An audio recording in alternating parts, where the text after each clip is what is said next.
자, 말씀하신 대로 이제 디플레이션 우려가 이제 점점 커지고 있단 말이죠. 네. 뭐 한국에서도 뭐 이야기가 나오고 있고, 뭐 네. 유럽에서도 그렇게 걱정을 하는 거고. 네. 그런데도 이제 물가가 오르지 않는다. 많은 돈이 풀렸는데도 네. 이제 이상하잖아요. 그 원인이 아, 어디에 있는지. 예. 예, 그거에 대해서 한번 좀 이야기를 해보죠. 되게 어려운 질문을 해주신 건데요. 그러니까 사실은 솔직히 말씀드리면 그 말씀해 주셨던 것처럼 이렇게 돈을 많이 풀고 했는데 물가가 안 올라가는 게 미스테리다. 이건 누가 얘기했냐면 FRB의 전 의장이었던 옐런 의장도 그 얘기를 했고 지금 파월 의장도 그 얘기를 합니다.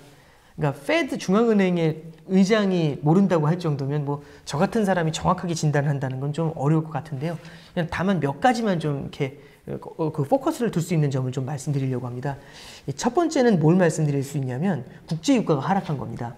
아마 기억을 하시겠지만 2013년도, 14년도에 국제유가가 배럴당 100달러가 넘었거든요. 그리고 이제 아랍의 봄이 있었던 2011년도, 12년도에는 배럴당 120불 위에서 놀았어요. 그럼 국제유가가 120불 정도 되는데 지금 보면 국제유가가 얼마냐면 60불보다 안 돼요. 배럴당. 그 얘기 뭐냐면 국제유가가 이미 반토막이 나 있는 겁니다. 그러니까 히스토리컬리 국제유가가 그렇게 높지가 않다 보니까 물가 상승 압력이 이렇게 세게 나오질 않죠. 아시겠지만 셰일 오일이라는 혁명이 있었죠. 그래서 미국에서 산유량을 엄청나게 늘립니다. 그러면 원유에 대한 공급이 늘어나면서 유가가 하향 안정화가 될 수 있죠. 지금 보면은 국제유가가 그냥 45불에서 50, 60불 사이에서 왔다 갔다 하거든요. 그러면 실제로 툭 튀어 올라가거나 하지 않다 보니까 국제유가발 전체적인 물가의 안정 이런 것들이 나타난다. 이렇게 얘기하는 게 첫 번째고요. 두 번째는 아마존과 같은 플랫폼에 대한 얘기들이 좀 많이 나오고 있습니다. 이 아마존 플랫폼에 대한 얘기는 뭐 잘 아시겠지만은 전자상거래가 나오게 되면서 기존의 오프라인 매장에서 결국엔 자기들이 마진을 붙여서 파는 것들이 사라지고 결국엔 거대한 플랫폼으로서 이렇게 결국에는 장사가 되는 거잖아요. 저렴한 가격에. 또 하나는 이제 우리가 직구를 통해서 알 수 있듯이 이 결국에는 아마존이란 플랫폼에는 중국에 있는 프로바이더, 벤더들도 들어와가지고 거기서 장사를 할 수가 있거든요. 그러면은 이 아마존이란 플랫폼 하에서 굉장히 많은 벤더들이 경쟁을 하면서 가격을 낮추는, 전체적으로 공급 가격을 낮춰주는 그런 효과들도 기대할 수 있을 겁니다. 그래서 이제 이게 저도 공식적인 용어라고는 생각하진 않지만 아마존 효과라고 그렇게 얘기를 하더라고요. 예, 그래서 아마존 효과로 전자상거래로 인해서 기존 대비 물가가 안정되는 그런 모멘텀을 얻었다라고 얘기하는 게 이제 두 번째 그런 얘기들이 좀 있고요. 그 다음에 이제 이런 얘기들보다 저는 개인적으로 좀 더 집중을 해야 된다라고 생각을 하는 게 세 번째는 아무래도 제가 이제 매크로 마켓을 보다 보니까 통화 정책에 대한 말씀을 좀 드릴 수가 있을 것 같아요. 옛날에는 기준금리를 인하를 하면은 물가가 오르곤 했습니다. 물가를 많이 자극을 했었어요. 금리 인하를 했을 때. 가장 큰 이유는 뭐냐면 금리를 인하합니다. 그럼 기업들은요. 투자를 늘릴 수가 있죠. 낮은 금리의 자금을 빌려가지고 투자를 해야겠다는 그런 자극을 받게 돼요. 두 번째로 개인들은 우와 금리가 낮아진 만큼 소비를 늘릴 수 있겠네라고 하면서 소비를 자극을 하게 됩니다. 그래서 기준금리 인하라는 건 투자하고 소비를 자극하는 굉장히 파워풀한 툴입니다. 근데 이제 최근에 보면은 무역전쟁하고 환율전쟁하고 난리도 아니잖아요.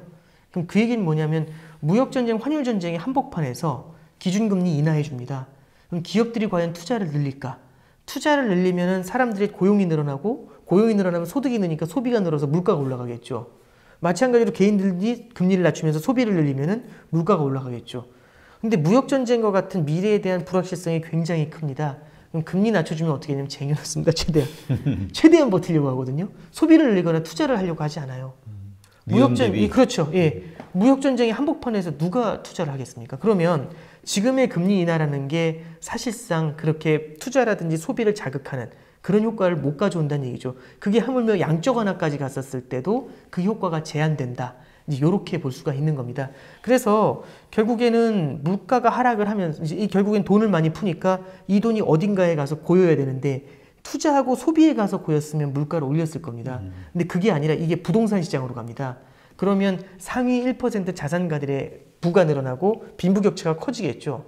직관적으로 생각해 보시면 천억짜리 부자 한 명이 있고 모든 사람들이 10,000원씩 갖고 있다. 이 구조하고 그 다음에 모든 사람이 그냥 1억씩 갖고 있다라고 할 때 어느 쪽에 소비가 더 많이 일어날까 이제 생각을 해보는 겁니다. 부가 한 곳에 모여 있으면 이 사람의 소비는 제한이 됩니다. 근데 많은 사람한테 이 부가 골고루 퍼져 있으면 전체적으로 소비가 많이 증가하게 되는 그런 효과가 있죠. 그래서 부가 한쪽으로 편중된다라는 것은 자산 가격의 버블이지만 물가는 낮춰버리는 예, 그런 이슈로도 연결될 수 있습니다. 그리고 이제 마지막 하나는 조금 도발적인 의견이긴 한데요. 이런 얘기를 하나 할 수 있습니다. 뭐냐면 일본의 케이스가 대표적인 케이스인데요. 일본 경제가 이제 무너졌습니다. 그래서 이제 대공황 때랑 비슷하다 이런 얘기를 했는데 1930년대 대공황 때는요. 대공황이 딱 터진 다음에 미국의 GDP 성장률이 거의 20% 가까이 꺾여버렸어요. 많이 꺾였네요. 예, 근데 일본 같은 경우는 90년대 버블이 빵 터지고 난 다음에 그 한 5, 6년이 지난 그 버블 붕괴 한복판에서 GDP 성장률이 안 꺾이고 그냥 한 0.1, 0.2 저성장으로 조금 더 늘어났어요. 그러니까 이게 조금 차이가 있는 거죠. 무슨 그러네. 말씀이냐면 대공황과 같은 그런 버블 붕괴의 충격이 딱 가해지게 되면 경제 성장이 꺾입니다. 성장이 꺾이면서 바로 디플레이션이 찾아오게 돼요. 예. 물가가 하락하는 문제가 생기는 거죠. 소비가 줄어드니까요. 그런데 이렇게 쭉 하고 원래는 물가가 떨어져야 되는데 그럼 일본 같은 케이스는 뭐냐면 이상한데 올랐는데 왜 GDP가 왜 성장했지? 이 얘기는 뭐냐면 이렇게 원래는 떨어져야 되는 성장을 누군가 메워줬다는 겁니다. 그러니까 떨어져야 되는 성장을 메워줬다는 얘기는 떨어져야 될 물가를 누군가 메워줬다는 거죠. 그럼 누가 메웠을까? 정부의 재정 지출이 메웠고요. 물론 그게 효율적이지 않았을지라도 정부의 재정 지출이 메웠고 두 번째는 양적 완화가 메워줬다는 얘기죠. 그 얘기는 돌려 말하면 그만큼이라도 안 했으면 물가는 계속 하락했을 것이다라는 얘기죠. 그러니까 하락하는 걸 쳐 올려준 거다. 이런 관점에서 이제 접근을 하는 쪽도 있습니다. 이게 이제 대차대조표 불황이라는 그런 내용하고 좀 만나 있는 건데 그래서 이제 좀 길게 장황하게 말씀드렸지만 4가지 정리를 해드리면 첫 번째는 유가의 안정, 두 번째는 아마존 효과에 대한 말씀드렸고요. 그 다음에 불확실성 속에서 금리를 인하해봤자 돈을 풀어봤자 투자로 이어지지 않기 때문에 물가의 상승으로 이어지지 않는다는 것, 그거하고 이제 빈부격차에 대한 말씀드렸고, 그 다음에 이제 마지막으로 하나는 좀 첨언으로 말씀드린 게 결국에는 그 시장이 부채로 인한 충격으로 무너지는 상황에서 결국엔 양적 완화나 이제 이런 재정 정책 같은 것들이 오히려 하락하는 디플레이션을 제어해 준 거 아니냐라는 의견도 있다. 이제 그렇게 정리를 해주시면 될 것 같습니다. 그러한 의견들도 있더라고요. 그러니까 뭐냐면 지금 현재 전 세계가 공급 과잉의 시대이기 때문에 예, 그러니까 이런 어떤 문제가 없었어도 예, 기본적으로 뭐 진짜 전쟁이 터져가지고 많은 생산 설비들이 파괴되지 않는 한 그냥 뭐 기본적으로 워낙 공급 과잉이다 보니까 기업들도 대기업도 이제는 성공할 자신이 없어서 예, 뭐 꼭 미중무역 전쟁을 떠나서 그런 의견도 있더라고요. 투자하기 어려운 시대라. 예, 맞는 말씀인 게 이제 그게 투자로 연결되지 않는 건데요. 이제 뭐가 있어야 되냐면 구조조정이라는 게 굉장히 중요합니다. 좀비 기업들이 살아남아 있으면 이 좀비 기업들은 살 수 있는 상황에서는 계속해서 물건을 생산해내거든요. 그럼 철강 같은 경우는 중국에서는 과잉 생산 산업인데 이 중국 기업들을 갖다 철강 기업들을 망하게 할 수가 없다 보니까 금리를 계속 낮춰주면서 연명시켜주죠. 그럼 연명을 하면서 가만히 있는 게 아니라 계속해서 제품을 생산을 하게 되는 겁니다. 그럼 어떻게 되면 얘네를 살려주면서 금리를 낮춰주니까 그만큼 생산하면서 철강 가격을 더 낮춰버리죠. 그럼 살아있는 애들도 멀쩡한 애들도 가격 압박 때문에 힘들어지게 되는 구조죠. 그래서 경쟁력 있는 애들이 살아남기 위해서는 구조조정이 필요하다라는 얘기를 하고 있고요. 금리 인하가 그런 구조조정을 늦추는 그런 부작용도 있는 거 아니냐라는 비판하고 있습니다. 그래서 최근에 보시면은 중국 같은 경우는 생산자 물가가 마이너스로 떨어져 버리게 되죠. 그만큼 생산자들이 물건을 갖다가 이제 제품을 갖다 사들이거나 이런데 굉장히 어려워한다라는 겁니다. 과잉 공급 상황이라는 거 마찬가지로 물가에는 영향을 주게 되죠. 그다음에 그런 의견은 어떻게 생각하세요? 그러니까 뭐냐면 우리가 이제 점점 대형화돼 가고 있잖아요. 유통업체들이. 그렇습니다. 그러다 보니까 예전처럼 뭐 동네에서 개인 어떤 소상공인들에 의해서 유지가 되던 지역 상권들이 이제 사실은 대형 마트들로 이제 몰리게 되니까 우리가 같은 돈을 쓰더라도 이제는 대형마트에서 돈을 쓰게 되면은 그 돈이 지역에서 돌지 않고 본사로 가버리니까 서울로. 그래서 그 경제를 더 어렵게 하는 상황이 돼갈 수 있다. 이런 의견도 있는데 이게 어떻게 받아들여야 되나요? 그러니까 뭐 지역 경제의 뭐 어떤 상생 뭐 이런 관점에서는 뭐 접근할 수 있는 부분이 있겠지만은 결국 이제 돈이라는 거는 계속해서 돌고 도는 거지 않습니까?